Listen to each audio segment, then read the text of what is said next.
Yo, what up? Welcome to Mo Boxing No Problem. I'm Jose Morales Jr., and I'm joined by my co host, David, aka Sports and Tunes.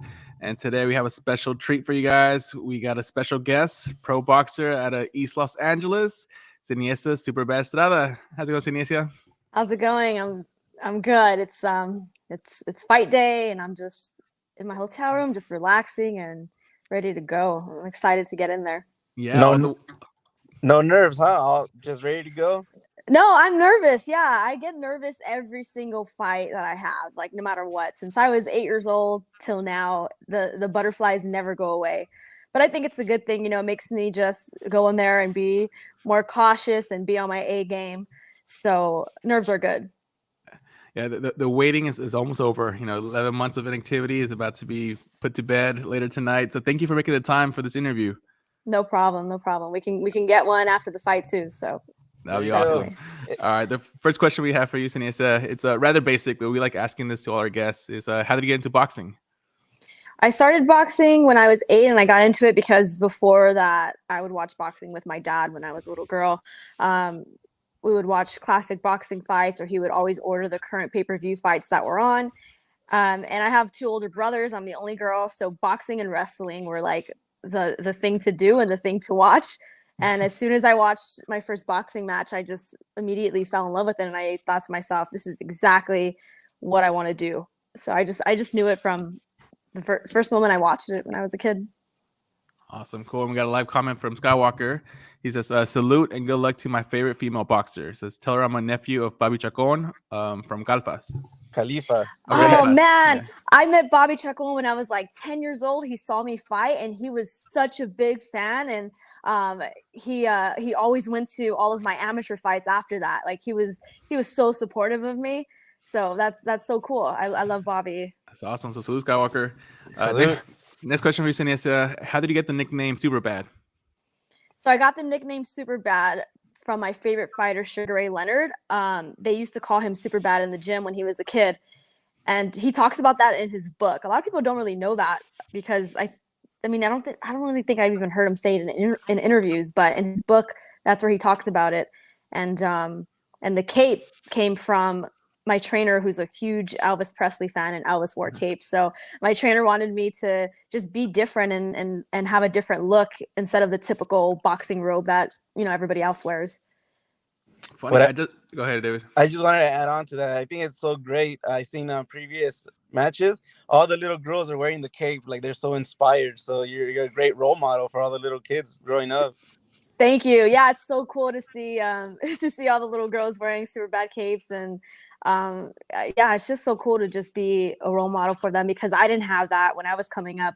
There wasn't really female boxing was kind of dead, and nobody really saw it on TV. Nobody was hearing about it. So now to have these little girls be able to see me and other fighters like Clarissa and Michaela, it's just so cool that they have it easier now because of us, because of all the doors that we've broken down and all the stuff that we're doing for women's boxing. Now when they're our age, they're gonna just have it so much easier than we did.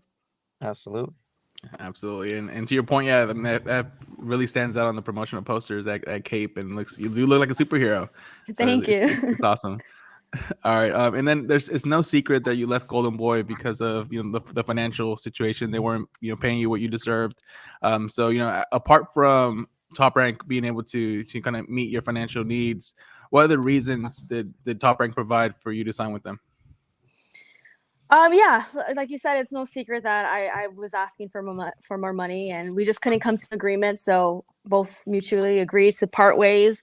And when I heard that Top Rank was one of the promoters that were interested in signing me, I was just so happy because not only have they been a great promotional company for many, many years, but they have such a good platform. The ESPN platform, I feel like, me being Mexican American from East LA, I think it's a perfect platform for me. And I think it'll bring me more exposure and the exposure that I've always wanted and I feel like I deserve. And also the contract and the terms were just it was perfect. It was a no-brainer. Also, it was a no-brainer because I have seen what they've done with Michaela's career, and I've always recognized it. I've always loved it. I'm like, man, I always thought to myself, Top Rank does such a good job with Michaela. Like, they put so much into her. They take so much risks with her, with promoting her and putting the money into her. And so when I was signed with them, I was like, I know that they're gonna have my back 100%, and they're going to promote me the best way they possibly can. Yeah, and and speaking of that, you're fighting tonight, making your top ranked debut as the co-main event for tonight's card, and you're coming back to Las Vegas. How are you feeling? Are you excited? Yeah, I'm so excited. Actually, I'm staring out of my hotel window right now, and my picture just came up of the advertisement for the fight on the big screen. Wow. So it's just so cool to see. And Vegas, there's nothing like the Vegas fight night atmosphere. So I'm just happy to be here and to just get back in there and get through this fight and go in there my next fight and go for unification fights, because I want those big fights and I want to be undisputed. Yep, absolutely. And then what can you tell us about your opponent tonight, Jasmine Galabigarino? Yeah, my opponent's from Argentina. She's a tough opponent. I know she's gonna go in there and try to knock my head off and try to win. She's coming in. This is her first time fighting in the U.S. It's her time to go in there as the underdog and try to defeat me and take my belt. And I know that anybody who, no matter their record, when they go in there with me, they're gonna train the hardest they've ever trained before, because they know they have to. So I mean, I've seen her. I've been watching her fights, and I've seen the mistakes that she does make. All I got to do is just capitalize on them. And I've been having such a great camp. My sparring was great. I felt sharp. I felt stronger than I've ever felt before. So as long as I go in there and do what I'm supposed to do, I'm definitely going to come out with a win. Absolutely. And then coming from Skywalker, says Seniesa, my uncle Bobby Chacon would be proud of you. Much respect, and you're a motivation to all boxers, and you're great with your fans. Oh, thank you so much. I appreciate that. Perfect. And then, we alluded to it earlier, but, women's boxing is just at an all-time high. We've had so many great fights with Clarissa Shields, Savannah Marshall, Baumgartner versus Michaela Mayer, and not to mention, Katie Taylor and Amanda Serrano earlier in the year. Are you looking forward to, making an impressive showing tonight and kind of just adding to what great year's already been in women's boxing? Yeah, it's been the best year ever for women's boxing, and sitting out these past 11 months and not fighting, it was really frustrating because I wanted to fight so badly. But at the same time, women's boxing has had such a good year this year that I'm coming back at a perfect time in women's boxing, where, we have more eyes on us now. We have more people wanting to watch us fight now. So getting back in there and ending the year with another great performance in women's boxing is just what I want to do. I want to go in there and just put on a great show for everybody. Yeah, great. And then you haven't been active on the boxing ring, but you've been active outside of the boxing ring the past 11 months. I saw you had a venture with a ladder. Can you tell us about that? Yeah, Ladder Sport, LeBron James, owned by LeBron James, and I've been working with them for a while, and it's a great company to be with. And I've always switched back and forth from supplements, because protein, pre-workout, greens, hydration, a lot of that stuff doesn't taste good. And I was always oh, I don't like the way this protein tastes. I would have to just chug it down and hold my nose. So it was always hard for me to find the right type of supplements.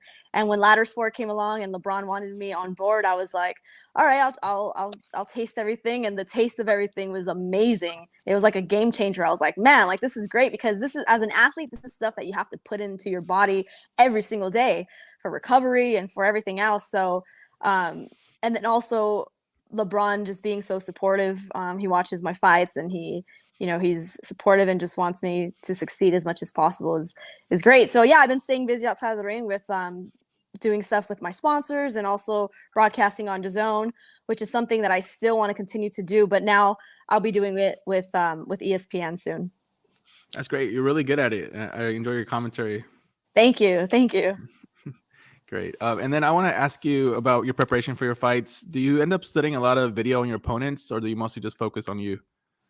Um, I really leave that up to my trainer. I've been training with him for so long, and he is the one that really, I think, studies it the most. And then he'll come to the gym, and then he'll tell me what we need to do, what the game plan is.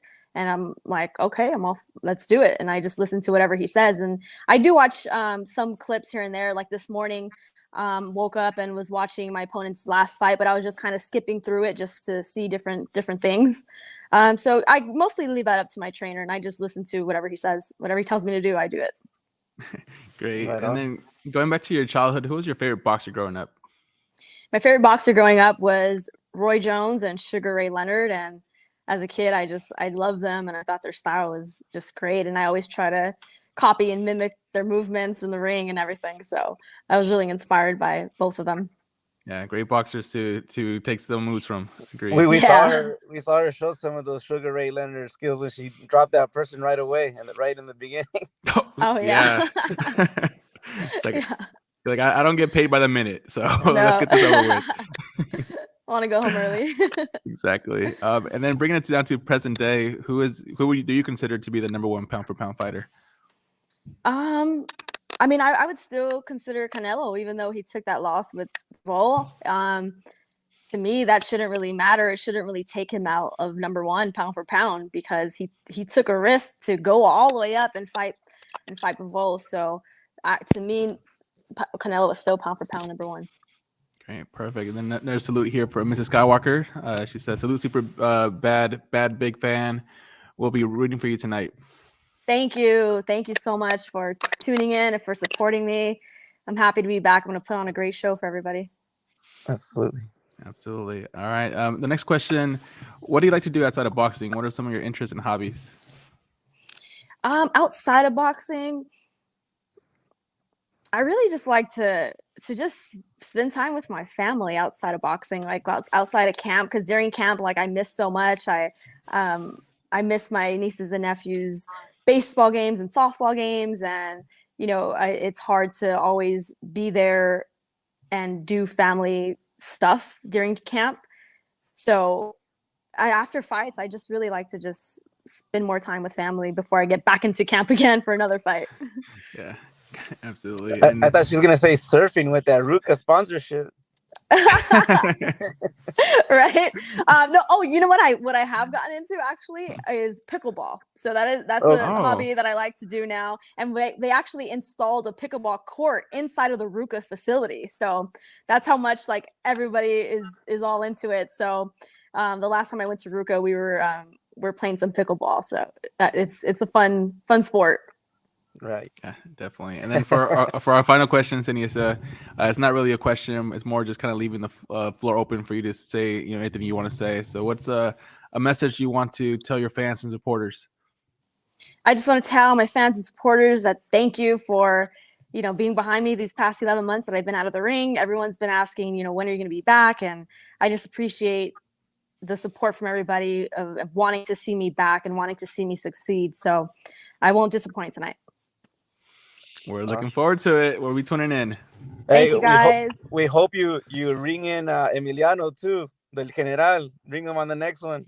Oh, for sure, definitely. I'll let him know. You guys can share your debut with us. For sure, I will. We will. That would be great. Seniesa, wish you much success tonight. Undoubtedly, it's going to be another impressive performance. Thank you for making the time for today's interview. No problem. Thank you, guys. A big thank you to your dad, Joe Cool, and to Mac for making it happen. Thank you, guys. Definitely. Thank you, guys. Have a good one. Bye. Have a good one. Bye. All right. And then nice to be supporting you and be watching you tonight. And shout out to Emiliano. All right, Skywalker. Thank you. Thank you. The next superstar in boxing, Emiliano. I'm telling you right now. Yeah, I agree. Yep. I agree. And Bye, guys. Is getting bigger. All right. Bye.